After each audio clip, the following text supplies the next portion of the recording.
Saludos muchachos, bienvenidos a esta clase de Geografía Económica de Venezuela, en la cual vamos a abordar algunos conceptos básicos referidos a la economía, los cuales nos ayudarán a comprender mejor todo lo que es esta ciencia y también a tener una visión de los siguientes contenidos que vamos a ver a lo largo del lapso.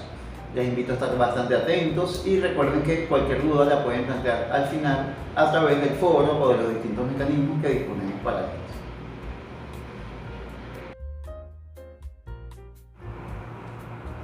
Muy bien, el primer concepto que vamos a definir en esta clase es el referido a la economía.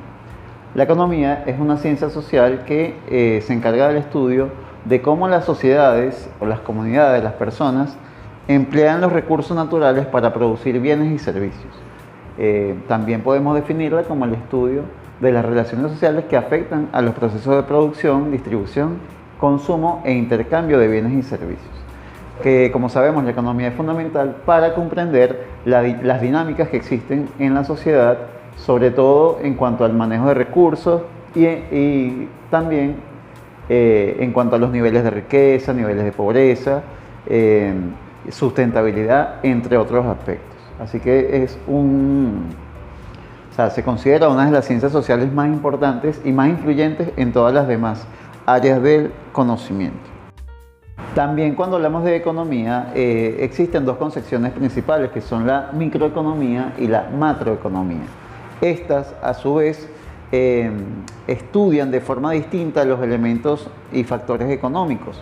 En el caso de la microeconomía va a estudiar el comportamiento de cada unidad económica, es decir, de las familias, de los productores, de las empresas, de los mercados, por separado, con el objetivo de tratar de explicar y de predecir el comportamiento de este proceso económico.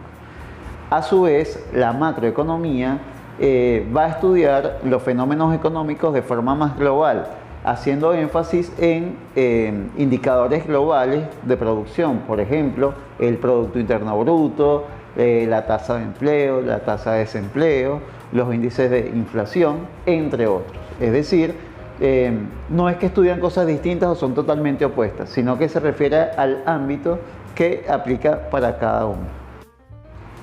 Otro de los aspectos claves cuando hablamos de economía o tratamos de comprender los conceptos básicos de la economía son los referidos al mercado, a la demanda y a la oferta.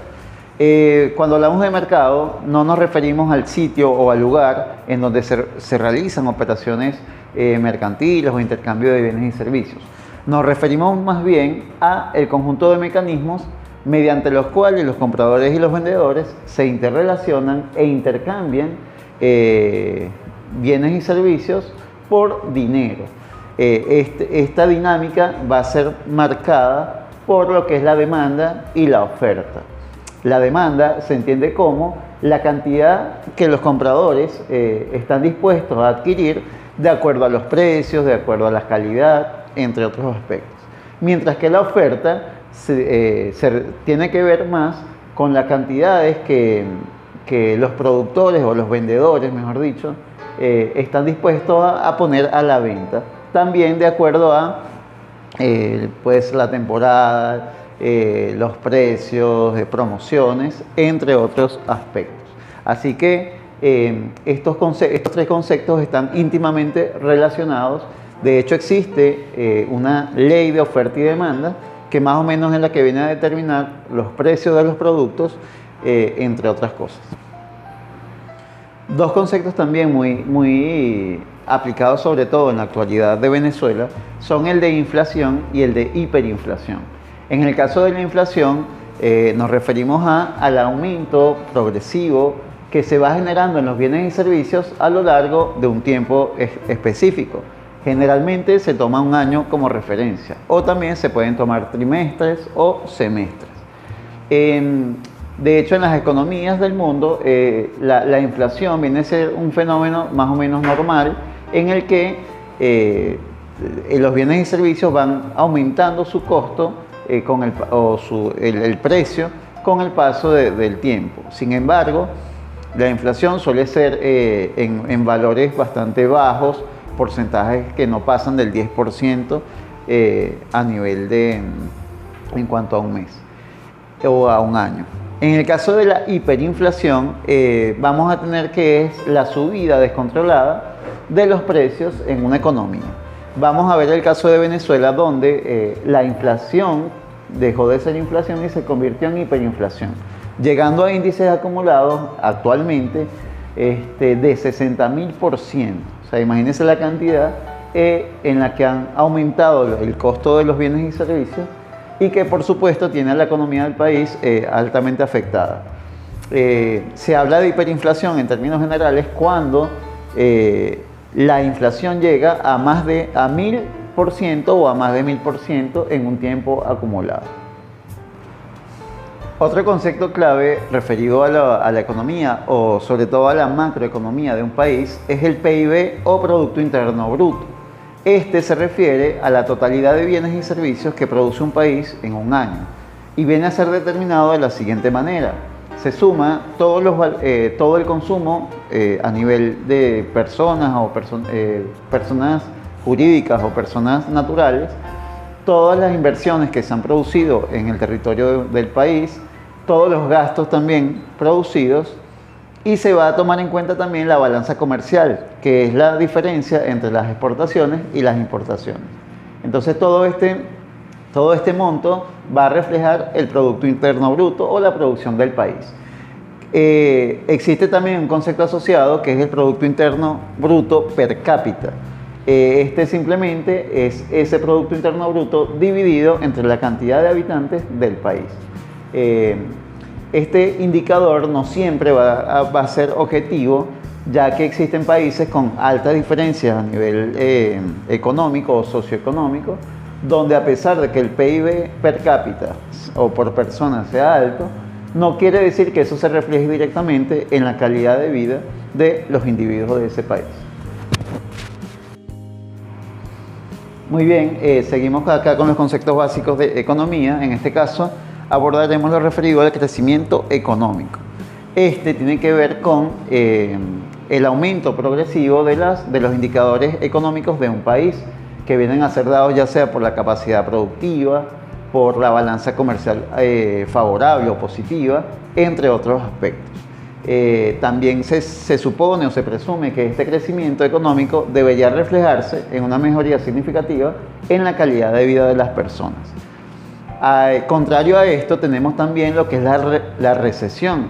La recesión viene a ser aquel fenómeno en el cual la economía de un país empieza a decrecer. Esto puede ser dado por diferentes factores, entre ellos la pérdida de la producción, pérdida en inversiones, y esto podemos observarlo fácilmente en la caída del Producto Interno Bruto de un país. En el caso de Venezuela es un caso realmente importante, donde podemos apreciar cómo en años consecutivos la recesión ha sido continua, llegando a niveles que se comparan con incluso cifras de mediados del siglo pasado. Finalmente, vamos a referirnos a lo que son los sectores económicos. Estos vienen a ser cada una de las actividades económicas agrupadas de acuerdo a su naturaleza que existe en un país. En función de esto, la clasificación tradicional de los sectores económicos nos plantea que existen tres. El sector primario, que es aquel que se encarga de la producción o extracción de materias primas, como la agricultura, la ganadería, la minería, entre otros. En el sector secundario se van a encontrar todas aquellas actividades en las cuales se transforman materias primas a productos elaborados o semi-elaborados. Aquí entraría lo que es toda la industria pesada, ligera, intermedia, la artesanía y también la industria de la construcción. Y finalmente tenemos el sector terciario, el cual abarcaría todas las actividades que tienen que ver con servicios, ya sea educación, salud, transporte, comercio, servicios financieros, entre otros aspectos. Generalmente lo ideal es que un país o en cada país exista un equilibrio entre estos sectores para que no sean dependientes. En el caso de Venezuela sucede que a partir de la explotación del petróleo nos convertimos en una economía dependiente del sector primario, y específicamente de la producción de hidrocarburos. ¿Qué pasa cuando ocurre una caída de precios a este nivel o ocurre una variación en los precios negativos de estos productos? Toda la economía se va a ver perjudicada y bueno, tenemos varios casos de países que han sido monoproductores que se han visto altamente afectados por estas variaciones. Bien muchachos, esto ha sido toda la clase de hoy. Espero que haya sido de su agrado y recuerden haber tomado nota, repasar los contenidos y estar atentos a las siguientes clases. Nos vemos en una próxima ocasión.